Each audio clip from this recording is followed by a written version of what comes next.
Miércoles de Política Joven, le agradezco a Sofía Otero, creadora de contenido de análisis político, Natalie Bravo, jefa de oficina de la Secretaría General de Movimiento Ciudadano, Jimena Villicaña, coordinadora de la mesa temática de juventud en el equipo de Xóchitl Gálvez, y Martín Moreno, vocero de jóvenes de Claudia Sheinbaum, estar con nosotros. Bienvenidas, bienvenido. Gracias, Pedro. Pues caray, comencemos hablando de lo que ya hemos estado reportando en estos días, el asesinato de Gisela Gaitán, la candidata de Morena en Celaya, Guanajuato, que se suma a otros hechos. Ayer se decía en la mañanera, 15 asesinatos se han llevado a cabo en este proceso electoral entre aspirantes, precandidatos, candidatos. ¿Cuál es el estado de la seguridad en estas elecciones, Sofía? Bueno, estamos en una crisis de violencia, como tú comentas, que está permeando el proceso electoral y que es directamente una amenaza a la democracia, ¿no? El presidente en una entrevista recientemente en 60 Minutos dijo que no era así, que no era una amenaza a la democracia, pero si la gente tiene miedo de contender para un cargo así, pues es evidente que es un problema muy serio. También porque explica, deja claro el poder del narco, ¿no? Sabemos por datos que se dieron hace unos meses que es el quinto empleador en el país. Entonces, como cualquier otro grupo de interés de poder, pues quiere poner a alguien que vaya acorde a... entonces, pues eso es lo que está sucediendo. Están amenazando a las y los candidatos y directamente es una amenaza a la democracia. Jimena.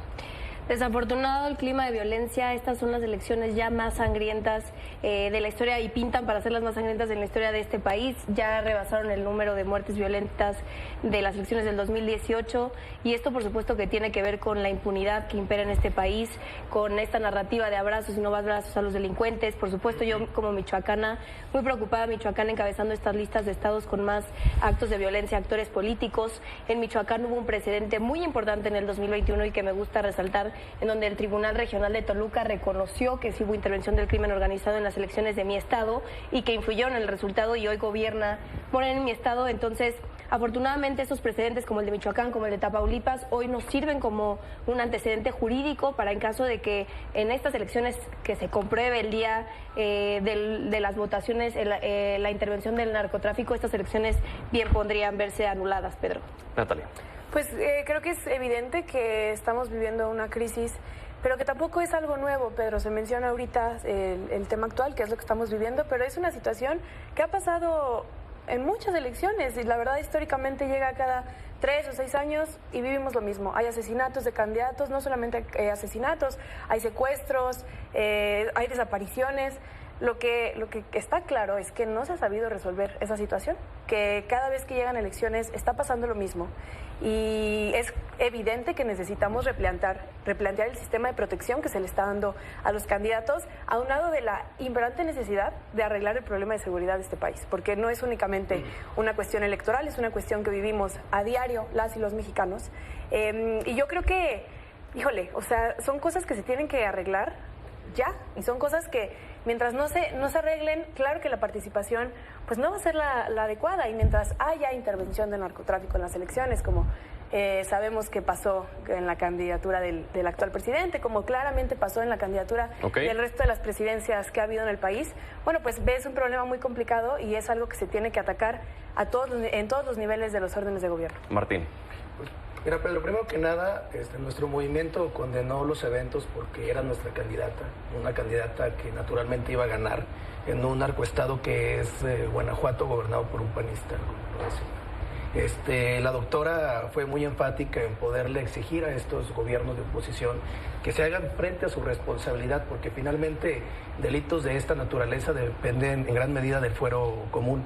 Y como lo sabemos, la mayoría de los estados gobernados por la oposición, las fiscalías y las policías municipales, en muchos de ellos, junto con los gobiernos, pues hacen pactos con los criminales. No es de ahorita, no son eventos nuevos, hay que decirlo.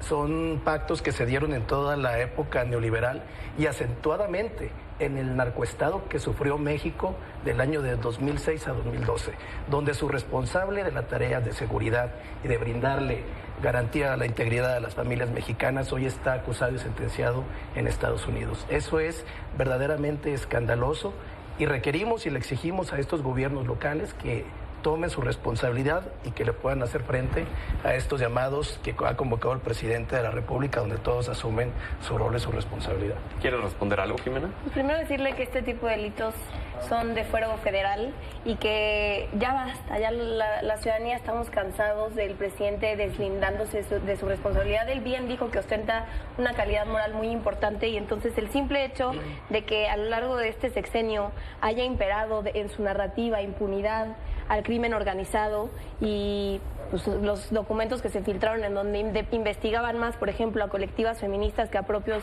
grupos criminales, él yendo a saludar a la mamá del narcotraficante más importante de la historia de México, ya basta de que no asuman esta responsabilidad. La exigencia es clara, necesitamos seguridad en estas elecciones porque está en juego la democracia de este país. Que estos hechos, Sofía, no están distinguiendo partidos y tampoco están distinguiendo incluso territorios. Se da tanto en territorios gobernados por oposición, tanto gobernados como por Morena, hasta gobernados por Movimiento Ciudadano. Es de algo general. Sí, como tú dices, es algo general que ha afectado absolutamente a todos los partidos. Y como mencionaba Martín, pues sí, fue una candidata de Morena, Gisela, y dice Claudia Sheinbaum que Gisela ya había pedido protección. Claro. Y que no se la dieron, ¿no? Entonces ahí es donde tenemos que tener nuestra atención y ver cómo estos protocolos de seguridad no están siendo aplicados de forma correcta. O sea, que le dijeran, es que no ha comenzado tu campaña. Entonces, el primer día de tu campaña, que ya seas candidata oficialmente, entonces ya puedes pedir protección. Pero yo necesito protección el primer día de mi campaña, ya tenerlo. ¿Y qué es lo que pasó, no? Entonces, definitivamente tiene que eliminarse esta burocracia innecesaria en los procesos para que tengan la seguridad que necesitan, porque sin esa seguridad, nosotros como ciudadanía, ¿cómo vamos a tener la certeza de que las personas de ahí no están pactando por miedo a perder su vida? Ayer decía Laura Ballesteros en esta mesa, la coordinadora de campaña de Jorge Álvarez Maínez, la senadora de MC, decía, si esto le pasa a los políticos, que somos privilegiados, claro, ¿qué le espera a la gente de a pie?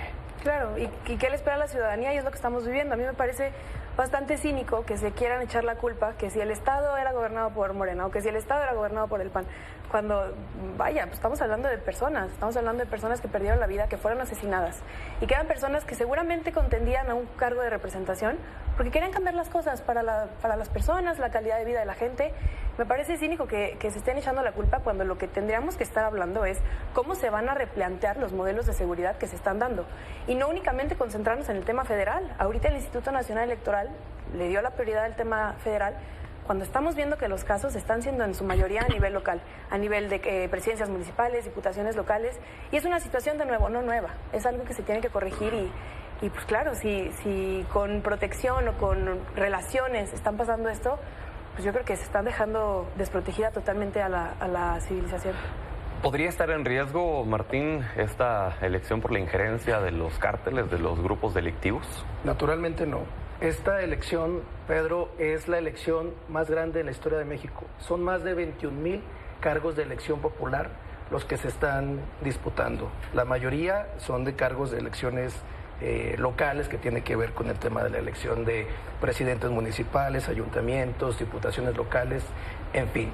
Pero un dato muy ilustrativo, y no es echarse la culpa, son evidencias, son hechos. De las 108 solicitudes de protección para echar a andar los protocolos de protección que recibió el gobierno federal y las autoridades federales, 86 fueron contestadas de manera acertada. El resto no, porque el riesgo era mínimo, no cumplía con los requisitos. No así, por ejemplo, la solicitud que hizo nuestra compañera en Celaya, donde desde el 11 de marzo de este año se le solicitó al secretario de gobierno del gobernador panista Diego Sinue. Del gobernador panista, no, a ver, son responsabilidades, son responsabilidades, tanto que hoy tenemos, tanto que hoy está grave esa omisión de responsabilidad, que el día de hoy tenemos a un gobernador y a un secretario general responsable por no darle atención. El gobierno ha hecho lo propio y ha dado las atenciones conforme lo requiere la ley, como los protocolos están establecidos, y dándole y garantizando la prioridad de quien lo solicita. Nada más quisiera decir ahí, Pedro, que la democracia en este proceso electoral ya se está viendo afectada.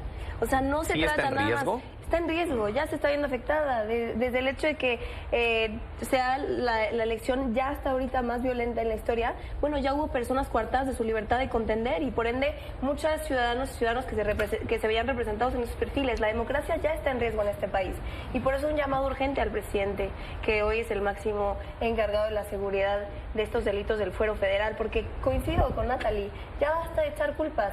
De los 10 estados con más riesgos de este tipo de crímenes, 7 están gobernados por Morena, los demás sí por la oposición, pero cuando se trata de los gobernados por Morena, todo es culpa del pasado, de los fantasmas del pasado. Y cuando se trata de los gobernados por la oposición, sí tiene que ver la autoridad local. Por supuesto que no, es un tema generalizado en el país y debe de ser atendido. Sofía, ¿está en riesgo la elección, la democracia por los cárteles? Creo que sería cínico decir que no cuando tenemos casos como Marabatío, ¿no? Donde en un mismo día asesinaron tanto al candidato de Morena como el del PAN. Entonces la ciudadanía en Marabatío ya no va a elegir a la persona que hubieran querido, fuera de PRI-RD, fuera de Morena y aliados. Entonces, aunque quizás podemos creer que no sea a gran escala, definitivamente está en riesgo, al menos en cuestiones locales, la democracia, porque las personas no van a poder elegir a todos esos candidatos, candidatas que fueron asesinados.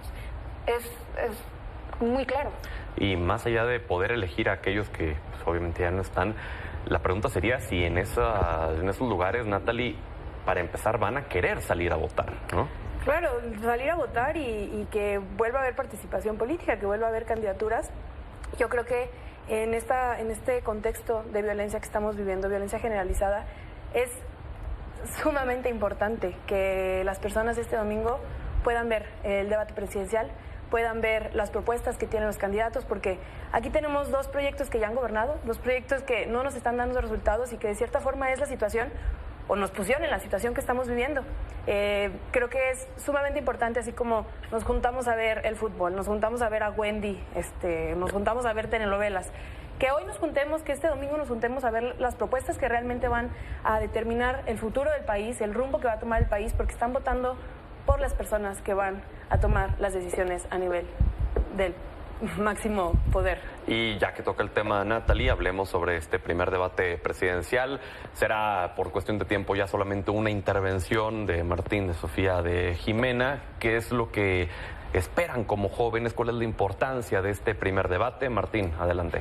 Primero contentos porque este próximo domingo, 7 de abril, los mexicanos van a tener la oportunidad de poder escuchar las propuestas de una mujer que, por cierto, ha sido la única que tiene experiencia real gobernando dimensiones grandes como fue la Ciudad de México, de poder ofrecer resultados. Las propuestas que está encabezando la doctora Claudia Sheinbaum están llenas de exactitud, con profundos antecedentes, con profundo contexto y dándole respuesta a las necesidades reales de nuestro país. La doctora hoy por hoy en todas las encuestas, en El Financiero, en Milenio, en Reforma, El Universal, le lleva más de 30 puntos a la candidata del PRIAN y como 50, ya perdí la cuenta. No, pues vean cómo está el país, mejor habría que hablar sobre sus resultados. ¿no? Yo creo que debería de preocuparse, Natalie, por la posible pérdida de registro que pueden sufrir estas próximas elecciones. El movimiento ciudadano. En fin, estamos contentos porque ya viene la prosperidad compartida. Okay. Muy bien, Jimena. Felices y contentos también porque muy ansiosos es que se escuchen las propuestas de la ciudadana aspirante a la presidencia, Xóchitl Gálvez, que a diferencia de Claudia, pues son propuestas que no habíamos visto. Con Claudia las vimos hace 6 años, ninguna se llevó a cabo.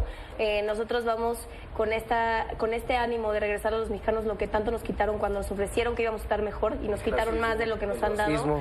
Regresar a las estancias infantiles, por ejemplo, en temas de educación, que fue una traición impresionante a la agenda de las mujeres, perpetuando el rol de cuidados que las hacía las eternas, las hace en este país las eternas cuidadoras, limitando su participación laboral, social y económica, regresando el seguro popular, el esquema de vacunación tan reconocido que teníamos, que hoy está en deuda. Quitaron las vacunas del papiloma humano, por ejemplo, a las mujeres, tratamientos de prevención de cáncer cervicouterino, que es la tercera causa de muerte de mujeres en este país, para los con jóvenes, propuestas, con contundencia, y no solamente a proponer lo que se propuso hace 6 años que no se llevó a cabo, Pedro. Sofía, ¿cuál es la dinámica que prevés se va a dar en este debate? Ya se ha hablado en esta mesa en los días anteriores que se anticipa pues golpeteo por parte de Xochitl Gálvez a Claudia Sheinbaum, que incluso se llegó a decir en esta mesa un tanto apartado Jorge Álvarez Maínez, como lo fue Chertorivsky en el primer debate de la Ciudad de México. ¿Qué es lo que tú estás viendo? Si Claudia lo maneja de forma inteligente, que yo creo va a ser el caso porque va a la cabeza, no va a responder a los ataques de Xochitl Gálvez. Obviamente Xochitl, estando en segundo lugar, es lo que necesita hacer. Claudia, por el contrario, es un perfil pues algo seria, entonces va a tener que tratar de conectar con la ciudadanía en este aspecto emocional, que al final es lo que termina moviendo a las masas. Xochitl pues va a tener que concentrarse en dar respuestas precisas, porque pues sabemos, se ha estado respaldando en el prompter, en las notas, incluso en entrevistas, no solamente en eventos. Y pues Jorge Álvarez Maínez, sabemos, es un excelente orador, entonces igual y él es quien mantiene a las dos candidatas centradas en no llevar el asunto a ataques personales. Tenemos en el país alrededor de 8 millones de personas indecisas. Entonces hay una oportunidad de que realmente las dos candidatas y el candidato conecten con esas personas. Pues muy bien, los esperamos la siguiente semana para hablar de lo que pase en este primer debate presidencial. Gracias por haber estado con nosotros aquí. Gracias. Gracias. Vamos a la pausa y ya regresamos.